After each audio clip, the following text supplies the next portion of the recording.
மான்ட்ரி சிட்டியில் மான்ட்ரி பே பக்கம் 17 view points இருக்குது. அந்த கடற்கரை ஓஷன் இதில் இது ஃபஸ்ட்டு இது ஷெப்பர்ட் நாள் அப்படின்னு சொல்லிட்டு. ஆக்சுவலி இது வந்து ஷெப்பர்டு SHEPERD ஷெப்பர்டுங்கிற பேரை இவன் தப்பாக வச்சுட்டாலாம். SHEPHERD அப்படிங்கிற மாதிரி தப்பாக வச்சுட்டாலாம். 1929 வச்சது, அது அப்படியே நிலச்சி போச்சு அது. இப்போ இந்த வியூ பாயிண்ட்டை நம்ம இங்கேருந்து ஸ்டார்ட் பண்ணலாம். வாருங்கள். 17 மைல் டிரைவை நம்ம இங்கேருந்து ஸ்டார்ட் பண்ணுறோம். ஷெப்பர்ட்ஸ் நாள் ஃபஸ்ட்டு இது மான்ட்ரி பே ஏரியா. இங்கேருந்து வியூ, கடலோட வியூ, மரங்களுக்கு பின்னாடி நீலம், வானத்தும் நீல அந்த சமுத்திரமும் கலக்கிற இடம் தெரியறதா? ஓகே, ஹக்கிள்பெரி ஹில்லோட டாப் வியூ அதையும் பார்க்கலாமா. அப்புறம் இங்கேருந்து அப்படி பார்த்தாக்கா சாண்டா கிளாஸ் அந்த வில்லேஜ் தெரியும் அப்படின்னு சொல்லிட்டு சொல்கிறாங்க. வியூ பாயிண்ட்டு இந்த பாயிண்ட்லேருந்து நிறையா அங்கே எதுவும் தெரியல, அதான் தெரியல. அப்புறம் great writers Robert Louis Stevenson and John Steinbeck Treasure Island book எழுதினவங்க இங்கே வந்திருக்காங்கன்னு சொல்லிட்டு சொல்கிறாங்க. அதுதான் ஹலோ ஹக்கிள்பெரி ட்ரீ.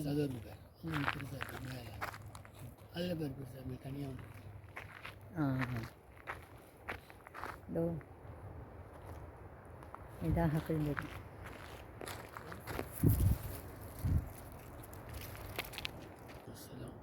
அதுதான் சாண்டா கிளாஸ் வில்லேஜும் இருக்குதாம்மா. 1602 ஸ்பானிஷ் எக்ஸ்ப்ளோரர்ஸ் இந்த மான்ட்ரி பீச்சை பற்றி கேள்விப்பட்டிருக்காங்க. பட் அவங்க அதை கண்டுபிடிச்சி இந்த இடத்துக்கு வந்து ரீச் ஆகிறதுக்கு பல முயற்சி எடுத்ததில் 1769 தான் இது சக்ஸஸ் ஆகிருக்கு. ஸோ அவங்களுடைய பேராலேயே இது ஸ்பானிஷ் பே பீச் அப்படிங்கிற மாதிரி பேர் வச்சுட்டாங்க அப்படின்னு போட்டிருக்கு இதில். ஓகே, தண்ணி வேறு பக்கத்துலேருந்து அப்படியே வருது.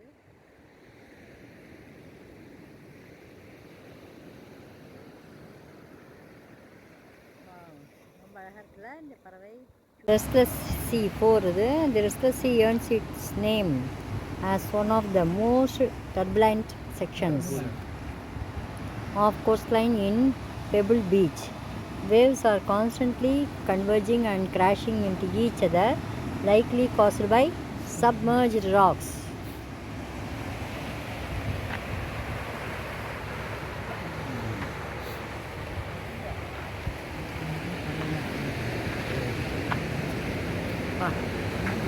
இங்கே அங்கே தோட்டத்தில் பார்த்ததுக்கும் இங்கே கொஞ்சம் கலர் டார்க்காக இருக்கிற மாதிரி இருக்குது. இதில் சீயோட கலர். மான்ட்ரி கரையை அடைஞ்சிட்டோன்னு நினச்சிட்டு நிறையா போட்டு கப்பல்லாம் வந்து இங்கே பாறையில் மோதி தர தட்டி கொஞ்சம் டேமேஜெலாம் ஆயிருக்குன்னு சொல்லிட்டு சொல்கிறாங்க. இந்த இடம், இந்த பிளேஸ் 1896 ஒன்று, 1906 ஒன்று அந்த மாதிரி ஆயிருக்கு. இப்படி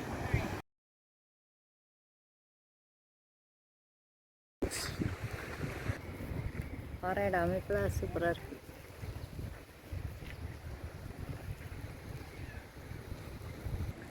ஜோங்கிற ஒருத்தர் இந்த மாதிரி மெமெண்டோஸ் மாதிரி சிப்பிகள் இதெல்லாம் வச்சு விற்றுட்டு இருந்தாராம். அவர் பேரால் இந்த பாயிண்ட் ஜோன் வந்து தான். ஏன்னா இந்த இடத்துக்கு ஜோங்கிறனால அவர் பேர் ஜோவான்றல பாயிண்ட் ஜோன்னு, அதனால் இந்த இடத்துக்கு பேர் 5th இதுக்கு வச்சுருக்காங்க. சதர்ன் கலிஃபோர்னியாவில் இந்த மாதிரி கிரானைட் ராக், இந்த கோஸ்ட் லைனில் அது கிரானைட் ராக்காக அப்படி கிடைக்கிறது இந்த இடத்துல. அதில் பார்த்தா கிறிஸ்டல்ஸ் இருக்குன்னு, அதில் கிறிஸ்டல்ஸ் கூட இருக்கிற லைட்டாக தெரியுதுல்ல. ஆக்சுவலி இந்த பிளான்ட் ரொம்ப அழகாக இருக்குல்ல. இதோட ஆரிஜின் வந்து ஆஃப்ரிக்காவாம்மா. ஆக்சுவலி ஆஃப்ரிக்காலேருந்து மெனக்கெட்டு இவங்க நடலை. அங்கே இந்த கப்பலோடு ஒட்டின்னு வந்து அப்படியே வந்து இங்கே தானாக விழுந்து முளைச்சது இந்த பிளான்ட்டு. ரொம்ப அழகாக இருக்குல்ல. 6th China rock. அந்த நாள் சைனீஸ் வில்லேஜாக இருந்ததுனால இதுக்கு வந்து சைனா ராக் அப்படின்னு வச்சுட்டாங்க இந்த இடத்துக்கு பேர். இது 7th பாயிண்ட்டு. இது வந்து பேர்ட் பாயிண்ட்டுன்னு சொல்கிறாங்க. அது 1930 வரைக்கும் இந்த பறவைகளோட எச்சம் ஒரு 5-6 ஃபீட்டுக்கு வரைக்கும் அப்படியே குவியலாக இருந்ததாம்மா. அதுக்கப்புறம் அதை வந்து எடுத்து சூப்பராக இருக்குல்ல, அழகாக அப்படி ஃபோட்டோக்கு போஸ் கொடுக்குது. அப்புறமா அதை எடுத்து அது உரமாக மாற்றி அதை க்ளீன் பண்ணதுக்கப்புறம் இப்போ சீ லைன்லாம் வந்து இங்கே அப்படியே அழகாக ஜம்முன்னு அப்படியே குளியல் சன் குளியல் எடுத்து அப்படியே ரெஸ்ட் எடுத்துகிட்டு இருக்குதுன்றாங்க.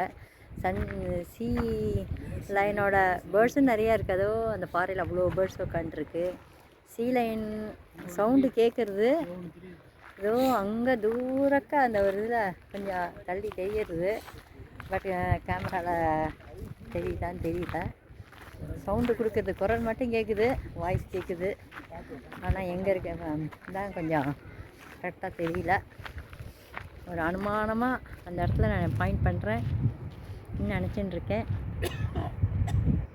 அந்த இந்த பர்டிகுலர் அங்கே இருக்குது அந்த சீ லைன். நிறைய சீ லைன் இப்போ வந்து பாயிண்ட் இது சீன் ராக்குன்னு சொல்லியிருக்காங்க.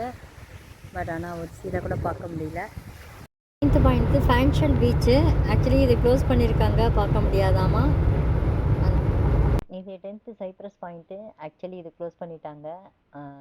ஜூனில் மட்டும்தான் அது ஓப்பன் பண்ணுவேன்னு சொல்லிட்டு போர்டு வச்சுருக்காங்க. ஸோ 10th க்ளோஸ் பண்ணிட்டாங்க. ஸோ இது 11th வந்திருக்கோம், கிராக்கர் க்ரோவ். ஸோ இங்கே ஓஷன் கிடையாது, அந்த கிராக்கருங்கிறது ஒருத்தரோட பேர். இது இங்கே சிப்ரஸ் ட்ரீ தான் மெயினு. ஓல்டஸ்ட் ட்ரீ இங்கே இருக்குங்கிறதுனால இது ஒரு பாயிண்ட்டாக வச்சுருக்காங்க. அதுதான் இங்கே வந்து பீச் இல்லை.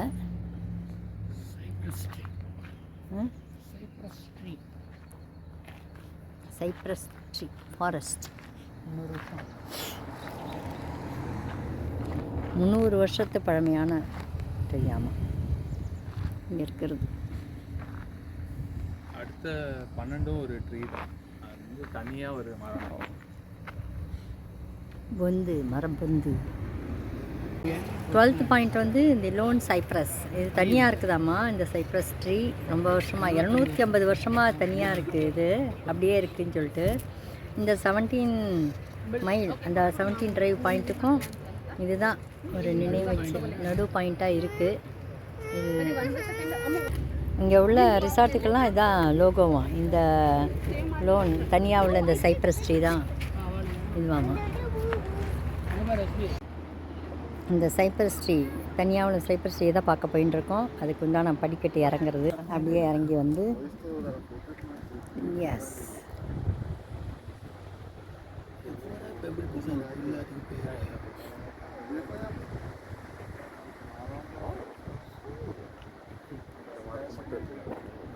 பெஸ்காடரோ பாயிண்ட்.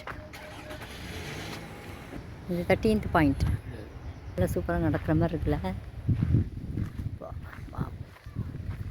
அது கோஸ்ட் ஆட்டமாக இந்த ட்ரீ அப்படியே ரொம்ப வருஷமாக அப்படியே சன்னில் பட்டு அந்த சைப்ரஸ் ட்ரீ அப்படி ஆயிருக்கு இல்லையா, பார்க்க அப்படியே வெளுத்து போயிருக்குல்ல, வெளியே போய் இருக்கிறதுனால கோஸ்டெல்லாம் போய் விளவிலேன்னு அப்படி தான் பயமட்டுற மாதிரி இருக்கும். அது மாதிரி இருக்குது பார்வைக்கும்.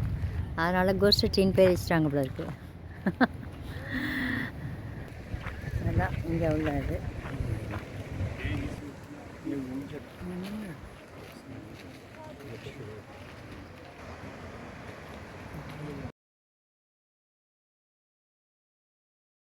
சென்டர் 14th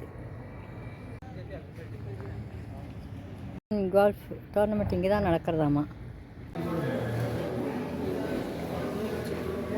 இந்த அமெரிக்கன் கோல்ஃப் டோர்னமெண்ட் கப் இதுதான். 2027 நடக்குமா திருப்பி? ஓ 1895 அப்புறம் 1972வா?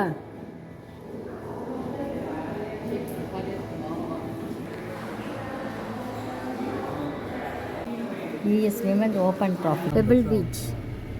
அதான் ஜூம் பண்ணியாடு. Pebble Beach இது 15th பாயிண்ட்டு. இது வந்து கோல்ஃப் லிங்க் போல இருக்குது. இங்கே கோல்ஃப் தான் உள்ள அலோவ் பண்ண மாட்டாங்கன்னு நினைக்கிறேன். சும்மா கொஞ்சம் போய் உள்ள போய்